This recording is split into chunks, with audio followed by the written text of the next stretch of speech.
Good morning, all of you. Today we are going to deal with your next topic that is vulnerable groups. So basically, vulnerable groups means those people who are more prone to or they are more close to falling into the prey of poverty. That means they are very near to poverty line, below poverty line. They are in a status where if they do not earn their living, very soon they'll fall into the prey of poverty. The proportion of people below poverty line is also not same for all social groups and economic categories in India. Social groups which are most vulnerable to poverty are scheduled caste and scheduled tribes household. Similarly, people like scheduled caste and scheduled tribes, okay, SCs and STs, they are more prone to poverty because if you see their historical past, in the past they were discriminated, they were tortured, they were treated as a secondary section in the society. They were not treated as the primary section. They were dominated by the so called upper caste. So they always lived in misery. So after India got independent and equality was prevailing in India, it became very difficult for them to cover the gap between the rich and poor. Okay, so they are the people like scheduled caste and scheduled tribes are the people who are more prone to falling into the prey of poverty. Similarly, among the economic groups, the most vulnerable groups are rural agricultural laborers, labor households, and the urban casual labor households. So, when we were talking about in the terms of division in the society, caste division, their scheduled caste and scheduled tribes were more prone. If you talk on the basis of economy, that is on the basis of the earning, then the agricultural laborers, rural agricultural laborers who do not own their own plot of land, rather they work as a agricultural laborer on somebody else's land, are the people in villages who are more prone to poverty. When you talk about the urban area, when you talk about the cities, then casual laborers, like you must have seen construction site laborers, or in your town you must have seen on various chalks like Redma chalk, you must have seen that there are many laborers who keep standing in the morning, okay, hunting for that job. So they are the people who are called as casual laborers, and they are the one who are most vulnerable to poverty. The following graph 3.1 shows that percentage of poor people in all these groups. So it shows the percentage of poor, which we'll see after we complete this paragraph. Although the average for people below poverty line for all the groups in India is 30, 48 out of 100 people belong to scheduled caste in rural areas are not able to meet their basic needs. So if you see the population of poor people in India, if 100 people are poor, then out of them 48 of them they belong to scheduled tribes. That means basically commonly called as Adivasis. अगर 100 लोग poor हैं उसमें से 48 जो हैं वो आदिवासीज हैं, they are scheduled tribes.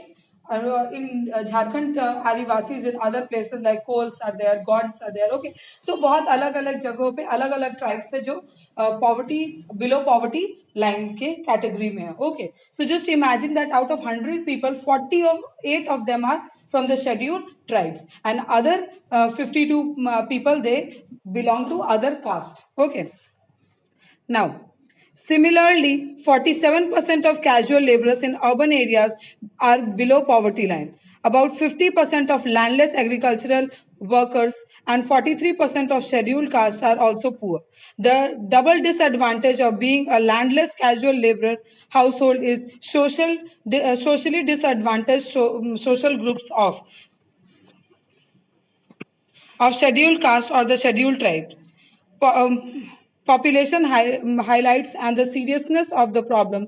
Some recent studies have shown that except for scheduled tribes household, all other three groups, that is scheduled caste, rural agricultural laborers, and urban casual labor household, have seen a decline in poverty in 1990. So, if you see in the previous paragraph, you have seen that scheduled caste, scheduled tribes, agricultural laborers, and rural labor household were the people who were more prone to poverty.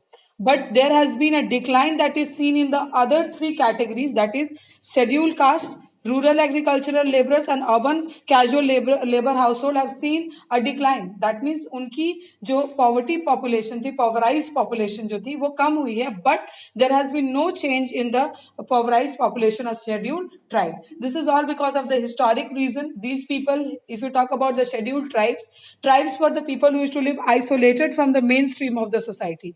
They should not live in the mainstream of the society, because of which they were unaware about the changes that was taking place in the society. So when Britishers took away forest from them, when Britishers termed forest as the state property, their natural habitat was taken away from them, and apart from that they were asked to work as a plantation laborers. So जो atrocities उनके साथ past में हुई थी, उस सब का reaction अभी तक देखा जा रहा है, because these scheduled tribes are the people who are a lot behind us in terms of awareness or development. Okay. Apart from these social groups, there is also an inequality of income within a family. In poor families, all suffer, but some suffer more than others. Women, elderly people, and female infants are systematically denied equal access to resources available to the family. Therefore, women, children, especially the girl child, and old people are poorest of the poor. So, everybody in poor family, one more disadvantage what they see is, everybody in the poor family suffer, but some suffer more than others. So who are the one? They are the women of the family, uh, children, especially the girl child. If they have girl child, they focus less on providing nutrition or food to the girl child in comparison to boy child, and the old people, because they are felt as the non-productive part of the family. So this is the reason why, because of the, you can say, because of the patriarchal nature of our country, people, they value men more than women. So in poor family, women, children, especially the girl child, and poor parents, old people like grandparents, they are the poorest of the poor. Okay, poorest of the poor means in poor family everybody is suffering, but they suffer the most. Now, story of Shivaraman. Shivaraman lived in a small village near Karur town in Tamil Nadu. Karur is famous for its handlooms and powerloom fabrics. There are 100 families in village. Shivaraman and wait, Aryu Thayer, that is cobbler. Aryu Thayer by caste now works as an agricultural laborer for rupees 50 per day. But that's not enough for but that's only for 5 to 6 months in a year. At other times, he does odd jobs in the town. His wife, Shashikala, too works with him, but she can rarely find jobs these days. And even if she does, she is paid rupees 25 per day for the same work that Shivraman does. There are 8 members in the family. Shivraman's 65 years old widowed mother is ill. So by now, when you read about Shivraman's family, what did you conclude? That they belong to the poorest strata in the society. They are not the people who have ample money. So Shivraman works like a agricultural laborer, and he gets 50 rupees. And that too, I have said you all earlier also that agriculture is a seasonal nature. Agriculture is of seasonal nature. Okay, that means it does not provide you a job 365 days in a year. Okay, rather it employs people only for some months. So the other time when he is unemployed, when he remains unemployed, he goes to urban areas, he goes to nearby towns and does odd jobs. Odd jobs like working like a casual laborer, as a construction site laborer. So all this work he does. His wife Shashikala also helps him in earning. And what she does, she performs the same job that is done by Shivraman. But Shivraman is paid 50 rupees and she is paid only 25 rupees. This is what I was telling you all, that women are termed as weaker section in our society, which is absolutely a wrong concept. This is the reason why women, they are paid less for the same job, and men, they are paid more for the job. Okay, like very common example, you can visit any construction site and you can see that there are more men laborers than women. Okay, this clearly shows that this is how we believe that men can do more physical work and women cannot, which is absolutely wrong. Because if you see your mothers in your house, they are employed 24 into 7. They do not get any Sundays, they do not get any holidays. Even on the holidays, their work becomes double. Okay, and they do more of the physical work. They do not sit on the laptops, and they're not making presentations. Okay, rather they do more physical work, but still men are considered as the more strong section when comes to physical when comes to physical strength. So, and one more thing you read, that Shiv Raman's mother, who is widowed, that means Shiv Raman does not have father. She is widow and she is ill and needs to be helped with her daily chores. So she needs help with her daily chores. That means all the work that is done, like taking bathing, going to the washroom. So she needs help for that. That means Shiv Raman's wife Shashikala has to take care of his widow mother as well. He has a 25-year-old unmarried sister and four children aged between 1 year to 16 years. Three of them are girls and the youngest is son. None of the girls go to the school.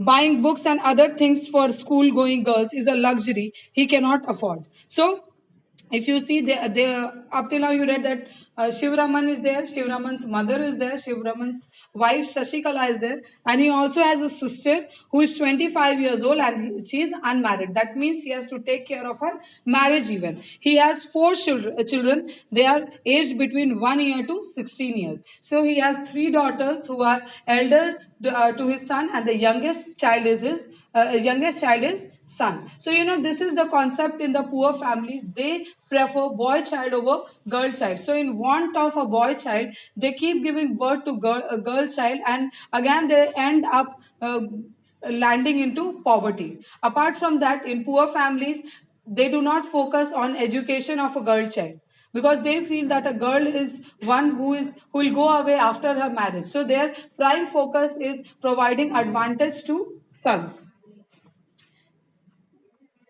None of the girls, they go to school. Even buying books and other things of studies like books, copies, pencils, they are things of luxury which Shiv Raman cannot afford. Also, he has to get them married at some point of time, so he does not want to spend on their education now. So Shiv Raman again has the same concept, that after some point of time, after some years, have to get them married. So they consider money spent on education to be a waste. So he doesn't want to waste money on their education. According to him, that's a wastage, and he wants to keep the money so that he can marry them after some days. His sister and elder daughter take care of the household. Shivraman's plan to send his son to school when Shivraman plans to send his son to school when he comes of the age. So what has Shivraman planned? Shivraman has planned that when his son reaches to the age of going to the school, he'll be definitely sending his son to the school. His unmarried sister does not get along with his wife. Shashikala finds her a burden, but Shivraman cannot find a suitable groom due to lack of money. So there is no friendly relation between Shivraman's sister and Shashikala, Shivraman's wife, and she finds her to be a burden. She feels that she is a burden, but Shivraman is helpless, and he does not have ample money to marry her. Shivraman cannot find a suitable groom due to lack of money. Although the family has difficulty in arranging 2 meals a day, Shivraman manages to buy milk once in a while, but only for son. So the family has a problem in buying milk, but Shivraman, what he does is Shivraman buys. The family has barely manages to eat 2 square meals, but still he manages to buy milk once in a while. But that is not for all his kids. Rather, it's only for the son. This is what I said you all. This is what I was explaining, that in a poor family, if you talk about Shivraman's mother, if you talk about Shashikala, if you talk about Shivraman's sister, or the girl child that he has, they are suffering the most. Okay, Shivraman has plans to send his son to the school when he reaches to the age. But his daughter, who are already of that age, he does not plan to send, or he has no focus towards providing any kind of education to them. This is the reason why girl child in a poor family are termed as the poorest of the poor. That means they suffer the most. Now see here, there are some questions that are given. Observe some of the poor families around you and try to find the following. So you have to observe some of the poor family. Poverty is not an uncommon sight in India. It's a very common sight.